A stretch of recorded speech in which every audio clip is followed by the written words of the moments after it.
கடந்த 2 வாரங்களில் தமிழக முதலமைச்சர் மு.க.ஸ்டாலின் 4 அரசியல் கட்சி தலைவர்களை சந்தித்துள்ளதன் மூலமாக கூட்டணி கட்சிகளுக்கு மறைமுக எச்சரிக்கை ஒன்றை கொடுத்து தொகுதிகளை எதிர்பார்க்கும் கூட்டணி கட்சிகளான விசிக, சிபிஎம், சிபிஐ உள்ளிட்ட கட்சிகளுக்கு எச்சரிக்கை விடுத்துள்ளது குறித்து விளக்குகிறது இந்த செய்தி தொகுப்பு.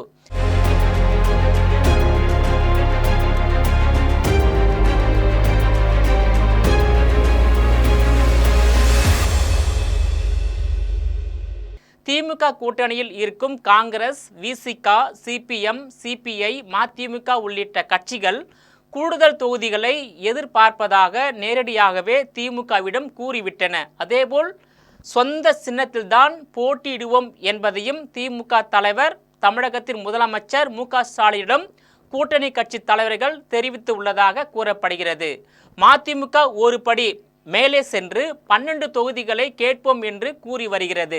இதனால் திமுக கூட்டணிக்குள் குழப்பம் ஏற்பட்டிருப்பதாக அதிமுக மற்றும் பாஜக கட்சிகள் தொடர்ந்து விமர்சனம் செய்து வருகின்றன. ஆனால் தொகுதி பங்கீட்டில் பிடிவாதம் காட்ட மாட்டோம் என்றும் தொல் திருமாவளவன் கூறினார். தொகுதி பங்கீடு சூழலுக்கு ஏற்ப முடிவு செய்யப்படும் என்றும் தெரிவித்துள்ளார். இந்த நிலையில் கடந்த 10 நாட்களில் மட்டும் நாம் தமிழர் கட்சியின் தலைமை ஒருங்கிணைப்பாளர் சீமான், தேமுதிக பொதுச் செயலாளர் பிரேமலதா, அதிமுகவின் முன்னாள் முதல்வர் ஓ பன்னீர்செல்வம் மற்றும் அதிமுக பொதுச் செயலாளர் வைகோ ஆகிய 4 முக்கிய தலைவர்கள் முதல்வர் மு.க.ஸ்டாலினை சந்தித்து பேச்சுவார்த்தை நடத்தியுள்ளனர். இந்த சந்திப்பின் மூலமாக திமுக தனது கூட்டணி கட்சிகளுக்கு ஒரு மறைமுக எச்சரிக்கையை கொடுத்திருப்பதாக பார்க்கப்படுகிறது. குறிப்பாக குற்றவாளிகளின் கூடாரமாகவும் அநீதியின் அடையாள சின்னமாகவும் இருந்து தமிழகத்தை ஆட்சி செய்து வரக்கூடிய தமிழகத்தின் தீய சக்தி அண்ணா அறிவாலய திமுக கூட்டணியில் காங்கிரஸ், விசிக, சிபிஎம், சிபிஐ உள்ளிட்ட கட்சிகளுக்கு ஆட்சியில் பங்கு, தொகுதி பங்கீட்டில் அதிக தொகுதிகள் உள்ளிட்ட விவகாரங்களில் திமுகவிடம் இருந்து அதிகமாக எதிர்பார்க்க கூடாது என்பதே இந்த எச்சரிக்கையாக பார்க்கப்படுவதாக தமிழக அரசியல் களத்தில் பேசப்பட்டு வருகிறது. ஒருவேளை அப்படி எதிர்பார்த்தாலும் நீங்கள் மட்டுமே தங்களின் கூட்டணியில் இல்லை, உங்களின் இடத்தை நிரப்ப மாற்று கட்சிகளும் தயாராக இருப்பதாக திமுக தரப்பில் மறைமுகமாக சொல்லப்பட்டு உள்ளது. இதன் மறுபக்கமே மதிமுக பொதுச் செயலாளர் வைகோ மீண்டும் திமுக தனிப்பெரும்பான்மையுடன் ஆட்சி அமைக்கும் என்று நம்பிக்கை தெரிவித்துள்ள கருத்தும் கவனிக்கத்தக்கதாக பார்க்கப்படுகிறது. அது மட்டுமல்லாமல் திமுக கூட்டணியை விரிவாக்கம் செய்யும் எண்ணத்தில் உள்ள நிலையில் தேமுதிக, மக்கள் நீதி மய்யம் இணையும் பட்சத்தில் அவர்களுக்கும் தொகுதிகள் ஒதுக்க வேண்டி தேவை உள்ளது. இதனால் காங்கிரஸ், விசிக, சிபிஐ, சிபிஎம், மதிமுக உள்ளிட்ட கட்சிகள் அதிக தொகுதிகள் எதிர்பார்ப்புடன் பேச்சுவார்த்தைக்கு வரக்கூடாது என்பதற்காக திமுக இப்போதிலிருந்து அவர்களை தயார் செய்து வருவதாக விவரம் அறிந்தவர்கள் கூறுகின்றனர். குறிப்பாக திமுக கூட்டணியில் இடம்பெற்றுள்ள மதிமுகவில் பிளவு ஏற்பட்டு உள்ளது. அதாவது மதிமுக பொதுச் செயலாளர் வைகோ அவர்கள் மதிமுக திமுகவிலேயே தொடர்ந்து நீடித்து 2026 சட்டமன்ற தேர்தலை சந்திக்க வேண்டும் என்று விரும்புகிறார். ஆனால் மதிமுகவினுடைய திருச்சி நாடாளுமன்ற உறுப்பினர், அதாவது வைகோவினுடைய மகன் துரை வைகோ திமுகவில் இருந்து வெளியேறி மதிமுக பாஜகவில் இடம்பெற வேண்டும், தனக்கு அமைச்சர் பதவியை வாங்க வேண்டும் என்ற எண்ணத்தில் துரை வைகோ செயல்பட்டு வருகிறார். எப்படி பாமகவில் தந்தைக்கும் மகனுக்கும் கூட்டணி அமைப்பதில் எப்படி அந்த முரண்பாடு ஏற்பட்டதோ அதே முரண்பாடு தற்போது மதிமுகவில் ஏற்பட்டு உள்ளது. அதாவது மகன் சொல்வதை கேட்பதா அல்லது திமுக சொல்வதை கேட்பதா என்ற குழப்பத்தில் மதிமுக பொதுச் செயலாளர் வைகோ இருந்து வருகிறார். ஆனால் துரை வைகோ அவர்களுக்கு மதிமுக திமுகவில் இடம்பெறுவதில் முற்றிலுமாக விரும்பவில்லை. இந்த நிலையில்தான் திமுகவிலிருந்து மதிமுக, விசிக, காங்கிரஸ், 2 இடதுசாரிகள் போன்ற கட்சிகள் தொகுதி உடன்பாடு ஏற்படும் போது, அதாவது இந்த கூட்டணி கட்சிகள் கேட்கின்ற தொகுதிகளை திமுக கொடுக்க முடியாத சூழ்நிலை வரும்போது காங்கிரஸ் வெளியேறலாம், இடதுசாரிகள் வெளியேறலாம், விசிக வெளியேறலாம், மதிமுக வெளியேறலாம்.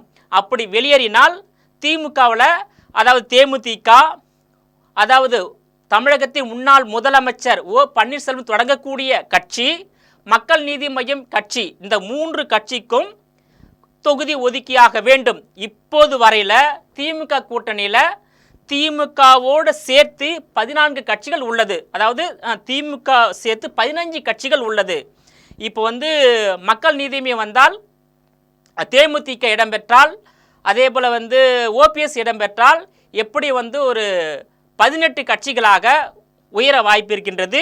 இன்னொரு பக்கம் இந்த விசிக, காங்கிரஸ், மதிமுக 2 இடதுசாரிகள் வெளியேறினால் திமுகவுடைய கூட்டணி பலம் குறையவும் வாய்ப்பு இருக்கின்றது. 2 வாய்ப்புகள் திமுகவுக்கு இருக்கின்றது. அதனால தான் தமிழக முதலமைச்சர் திமுக தலைவர் மு.க. ஸ்டாலின் அவர்கள் மாற்று கட்சியினரை திமுகவில் சேர்த்து கொள்வதிலும், இணைத்து கொள்வதிலும், கூட்டணி அமைப்பதிலும் ஒரு புதிய வியூகத்தை அமைத்து வருகிறார். திமுக சட்டமன்ற தேர்தலில் 2 முறை வெற்றி பெற்ற வரலாறு கிடையாது. அந்த வரலாற்றை தற்போது பதிவு செய்தாக வேண்டும். தொடர்ந்து திமுக சட்டமன்ற தேர்தல் 2 முறை வெற்றி பெற்ற வரலாறை பதிவு செய்யாக வேண்டும் என்ற எண்ணத்தில் திமுக தலைவர், அதனுடைய நிர்வாகிகள் முழுவீச்சில் ஈடுபட்டு வருகிறார்கள். இருந்தாலும் திமுக மீது கடுமையான விமர்சனங்கள் தமிழ்நாட்டு மக்களால் முன்வைக்கப்படுகிறது. அதனால் திமுக இந்த முறை வெற்றி பெறுமா என்பது சந்தேகமாக இருக்கின்றது. அதே போல் எதிர்கட்சியாக உள்ள அதிமுக பாஜக கூட்டணி பலமான கூட்டணியாக இல்லை. இப்போ அதிமுகவிலிருந்து அன்வர் ராஜா திமுகவில் இணைந்து விட்டார். ஓபிஎஸ் திமுகவில் இணைய போவதாக அறிவிப்பு வெளியாகி உள்ளது. அதனால்தான் முதலமைச்சர் மு.க. ஸ்டாலின் அவர்களும் ஓபிஎஸ் அவர்களும் ஒரே நாளில் 2 முறை சந்தித்து பேச்சுவார்த்தை நடத்தி உள்ளார்கள். அதனால் அரசியலில் நிரந்தர நண்பனும் கிடையாது, எதிரியும் கிடையாது. அடுத்த 4 மாதங்களில் பார்த்தீங்கன்னாக்கா ஓபிஎஸ் புதிதாக கட்சி ஆரம்பித்து கூட திமுகவில் இணைய வாய்ப்புள்ளது. மக்கள் நீதி மய்யம் ஆல்ரெடி இருக்கின்றது. தேமுதிக இணையலாம், இல்லை வேறு சில கட்சிகள் கூட இணைய வாய்ப்பு இருக்கின்றது.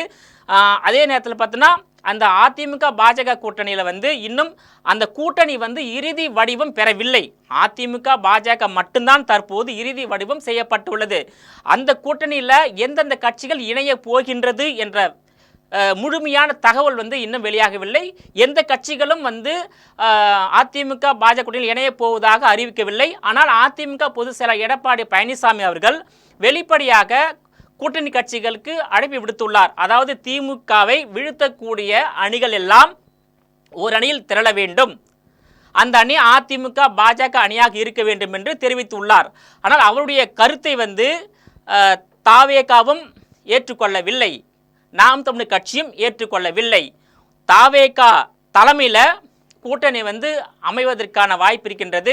அதாவது ஓபிஎஸ் அணி தாவேகாவில் இணைவார்கள் என்று எதிர்பார்க்கப்பட்டது. ஆனால் அந்த நிலையம் மாறி உள்ளது. தாவேகா தலைமையில் ஓபிஎஸ் அணி, டிடிவி தினகரன், வி.கே. சசிகலா, பாமக, புதிய தமிழகம் போன்ற பல்வேறு கட்சிகள் இணையலாம் என்ற எதிர்பார்ப்பு இருந்தது. ஆனால் அந்த எதிர்பார்ப்பு ஓபிஎஸ் முதலமைச்சர் மு.க. ஸ்டாலின் சந்திப்புக்கு பிறகு அது முற்றிலுமாக முறியடிக்கப்பட்டுள்ளது. ஆனால் தமிழ்நாட்டில் கூட்டணி ஆட்சிக்கு காங்கிரஸ் கட்சி வலியுறுத்துகிறது, பாஜக வலியுறுத்துகிறது, அதே போல் விசிக வலியுறுத்துகிறது, தாவேக வலியுறுத்துகிறது. ஆனால் இந்த கூட்டணி ஆட்சி என்பது திமுக தலைமையிலான கூட்டணி வெற்றி பெற்றாலும் கூட்டணி ஆட்சி அமைய வாய்ப்பில்லை. அதிமுக தலைமையிலான கூட்டணி வெற்றி பெற்றாலும் கூட்டணி ஆட்சி அமைய வாய்ப்பில்லை. ஒருவேளை தாவேக தலைமையிலான கூட்டணி வருங்காலத்தில் வெற்றி பெற்றால் மட்டுமே தமிழ்நாட்டில் கூட்டணி ஆட்சி அமைவதற்கான வாய்ப்புள்ளது. அதையும் காட்டிலும் காங்கிரஸ் கட்சி தலைமையில் எதிர்காலத்தில் கூட்டணி அமைத்து தேர்தல் சந்தித்தால் கூட்டணி ஆட்சி அமைய வாய்ப்பு இருக்கின்றது. எதிர்காலத்தில் பாஜக தலைமையில் கூட்டணி அமைத்து தேர்தல் சந்தித்து வெற்றி பெற்றால் கூட்டணி ஆட்சி அமைய வாய்ப்பு இருக்கின்றது.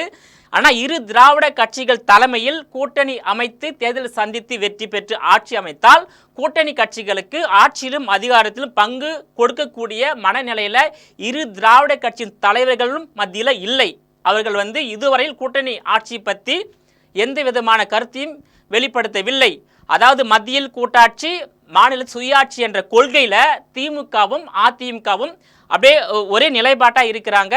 அதனால் அதிமுக திமுகவுக்கு மாற்றாக தமிழ்நாட்டில் வேறொரு கூட்டணி ஆட்சி அமைந்தால் மட்டுமே தமிழ்நாட்டில் கூட்டணி ஆட்சி அமலுக்கு வரும்.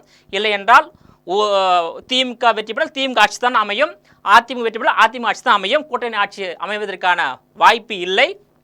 இருந்தாலும் 2026 சட்டமன்ற தேர்தல் என்பது இந்த நிமிடம் வரையில் அதிமுகவுக்கு வந்து ஒரு சரிவாக பார்க்கப்படுகிறது. ஏனென்றால் அன்வர் ராஜா அதிமுகவுடன் திமுக இணைந்தது அதிமுகவுக்கு பலவீனத்தை ஏற்படுத்தி உள்ளது.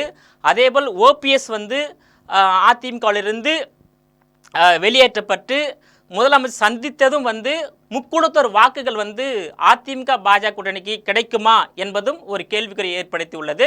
இந்த நிலையில் தேர்தல் நடக்க 8 மாதங்கள் இருக்கும் நிலையில் கூட்டணி பலம் திமுக அதாவது பலத்தை விட பலமாக சென்று கொண்டிருக்கின்றது. அதிமுக பலம் பலவீனத்தை விட பலவீனத்தை நோக்கி சென்று கொண்டிருக்கின்றது. இன்னும் 8 மாதத்தில் வந்து அதிமுக பொதுச் செயலாளர் எடப்பாடி பழனிசாமி, பாஜக தலைவர் நயினா நாகேந்திரன், அதே போல் தாவேக தலைவர் நடிகர் விஜய், இந்த 3 பேரும் எடுக்கின்ற முடிவு இந்த 3 கட்சிகள் தலைமையில் எந்தெந்த கட்சிலாம் திமுகவிலிருந்து வெளியேறி ஒன்று தாவேகால இணைய போகின்றதா அல்லது அதிமுக பாஜக இணைய போகின்றதா என்பதை பொறுத்து தான் வெற்றி தோல்வி வந்து அதாவது உறுதி செய்யப்படும். ஆனால் தமிழ்நாட்டு மக்கள் பொறுத்தவரையில் ஆட்சி மாற்றத்தை வந்து விரும்புகிறார்கள். ஏனென்றால் இந்த 4 ஆண்டுகால ஆட்சியில் நடைபெற்றுள்ள மக்கள் விரோத சம்பவங்கள் நிறைய நடந்திருக்கு.